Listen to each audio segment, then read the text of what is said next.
Welcome back my YouTube channel. जैसा कि प्यारे बच्चों हम अपना chapter number 1 class 10th UP board का सब्जेक्ट केमिस्ट्री का पढ़ चुके हैं, जो हमारा केमिकल रिएक्शंस एंड इक्वेशन। आइए बात करते हैं चैप्टर नंबर 2 की, जिसका नाम है अम्ल, क्षारक एवं लवण, एसिड बेसिस एंड सॉल्ट्स। तो इस चैप्टर के अंदर हमें अम्ल, क्षार और लवण के बारे में पढ़ना है। तो सबसे पहले मैंने आपके सामने इस चैप्टर में हमें जो टॉपिक्स पढ़ना है वो आपके सामने लिख दिए हैं। जैसा कि सबसे पहले हमारा हमें परिचय पढ़ना है, फिर हमें अम्ल, क्षार व लवण की परिभाषा पढ़नी है, फिर अम्ल व क्षारक के रासायनिक गुण पढ़ना है, फिर अम्ल व क्षारक के विलयन कितने प्रबल होते हैं, लास्ट में हमें लवण के बारे में पढ़ना है।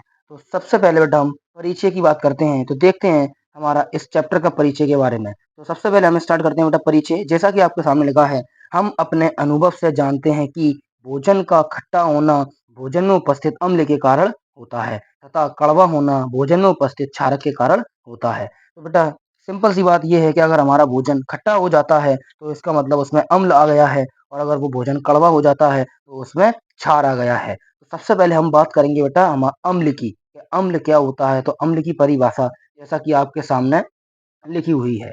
सबसे पहले बेटा हमारे सामने लगा अम्ल, जिसको हम एसिड भी कहते हैं। तो अम्ल वह पदार्थ है जिसका स्वाद खट्टा होता है तथा जो नीले लिटमस को लाल कर देता है और सक्रिय धातुओं के साथ क्रिया करके हाइड्रोजन मुक्त करता है। तो बेटा तीन बातें आपको याद रखनी है कि अम्ल क्या होते हैं। सबसे पहली बात, अम्ल स्वाद में खट्टे होते हैं और ये नीले लिटमस को लाल कर देते हैं, और ये सक्रिय धातुओं से क्रिया करके हाइड्रोजन गैस देते हैं। एक साइंटिस्ट है बेटा जिनका नाम है हमारा अरीनियस। तो उन्होंने अरीनियस ने एक सिद्धांत दिया जिसको हम अरीनियस सिद्धांत कहते हैं। आइए जानते हैं अरीनियस ने अपने सिद्धांत में क्या बताया।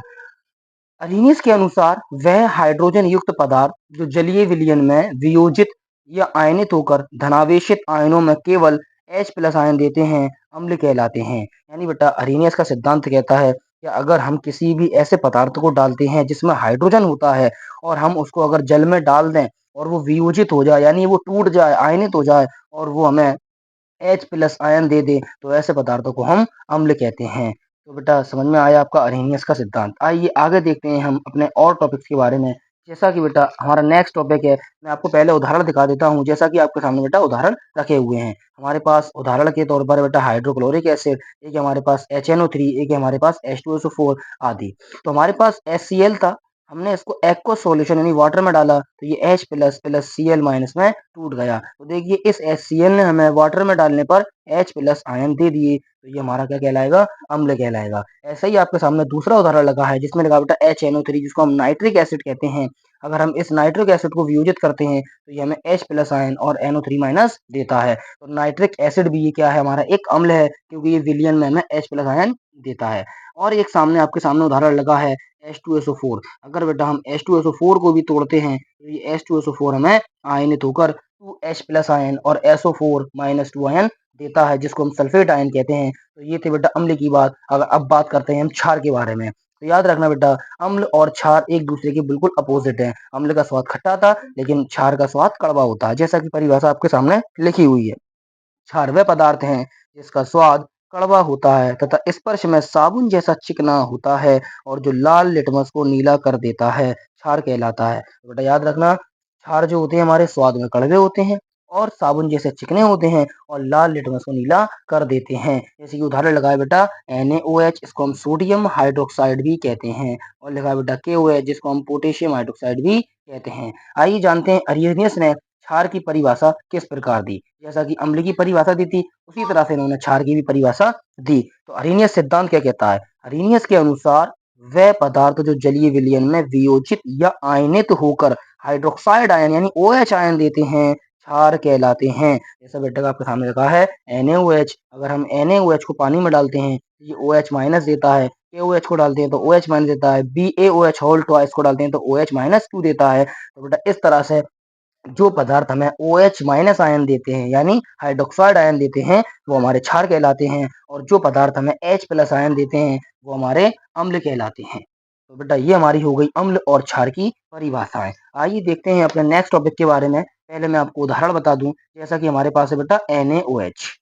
तो आपके सामने बेटा रखा है NaOH। अगर मैंने इस NaOH को एक्वस सॉल्यूशन में लिया, पानी के साथ लिया तो ये Na पॉजिटिव और OH माइनस देता है, तो बेटा ये हाइड्रोक्साइड आयन है, यानी हमारा NaOH एक क्षार है। जैसा कि एक एग्जांपल और है आपके पास, जैसे कि मैंने कहा बेटा पोटेशियम हाइड्रोक्साइड, पोटेशियम हाइड्रोक्साइड को हम एक्वस सॉल्यूशन में डालते हैं तो हमें K प्लस आयन और OH माइनस आयन देता है, तो ये भी हमारा एक क्षार होता है। जैसा कि BaOH का होल ट्वाइस अगर हम इसको एक्वस सॉल्यूशन में डालते हैं तो ये हमें Ba+2 और 2OH माइनस आयन देता है। तो इस तरह से बेटा हमने अम्ल और क्षार की परिभाषाओं को पढ़ लिया है।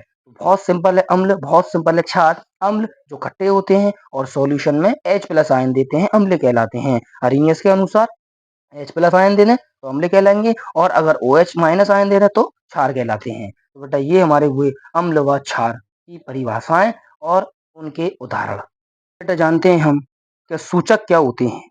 सूचक को बेटा हम इंडिकेटर कहते हैं, यानी जो अम्ल और क्षार की पहचान कर दें उनको हम कहते हैं सूचक। तो जैसा कि आपके सामने लगा है, ऐसे यौगिक या उनके विलयन जो अभिक्रिया के अम्लीय व क्षारीय गुण की सूचना देते हैं सूचक कहलाते हैं। यानी ऐसे यौगिक हैं जो हमें बता देते हैं कि कोई विलयन क्षारीय है या फिर कोई विलयन अम्लीय है, तो उन्हें हम कहते हैं सूचक। तो इन्हें अम्ल क्षार सूचक भी कहते हैं। भाई इन्हें अम्ल क्षार सूचक इसलिए कहते हैं क्योंकि ये अम्ल और क्षार की पहचान करते हैं। जैसे कि बेटा उदाहरण आपके सामने लगा है, मेथाइल ऑरेंज, लिटमस, फिनोफ्थिलीन आदि। जो पदार्थ लाल लिटमस के साथ नीला रंग देता है क्षार कहलाता है, जैसे NaOH, AOH आदि। जो पदार्थ नीले लिटमस को लाल रंग देता है अम्ल कहलाता है, जैसे HCl, H2SO4, HNO3 आदि। तो बेटा याद रखना सूचक के बारे में, सूचक वह पदार्थ हैं जो हमें अम्ल और क्षार की सूचना देते हैं, इसलिए हम इन्हें अम्ल क्षार सूचक कहते हैं। जैसे आपके सामने उदाहरण मैंने बता दिया, मिथाइल ऑरेंज, लिटमस, फिनोफ्थिलीन। ठीक है, और जो पदार्थ हैं वो लाल लिटमस के साथ नीला रंग दे दें वो क्षार कहलाएंगे, और जो पदार्थ नीले लिटमस का लाल रंग दे दें वो हमारे अम्ल कहलाएंगे। तो यहाँ तक हमारी हो गई बेटा सूचक की बात। अब बात ये करते हैं हम सूचक के प्रकार की। तो याद रखना बेटा सूचक के प्रकार। तो सबसे पहले हम देखते हैं गंधीय सूचक। सबसे पहले हम बात करते हैं गंधीय सूचक के बारे में। तो क्या होते हैं गंधीय सूचक, याद रखना कुछ पदार्थ ऐसे होते हैं जिनकी गंध अम्लीय क्षारीय माध्यम में भिन्न हो जाती है, उन्हें गंधीय सूचक कहते हैं। जैसे कि सामने आपके लगा है, कुछ पदार्थ ऐसे होते हैं जिनकी गंध अम्लीय या क्षारीय माध्यम में भिन्न हो जाती है, इन्हें गंधीय सूचक कहते हैं। जैसे कि बेटा प्याज, तो याद रखना प्याज हमारा एक गंधीय सूचक का उदाहरण है। अगली बात करते हैं हम अम्ल क्षार सूचक के बारे में। तो जैसा कि बेटा आपके सामने लिखा है अम्ल क्षार सूचक, एसिड एल्कली इंडिकेटर।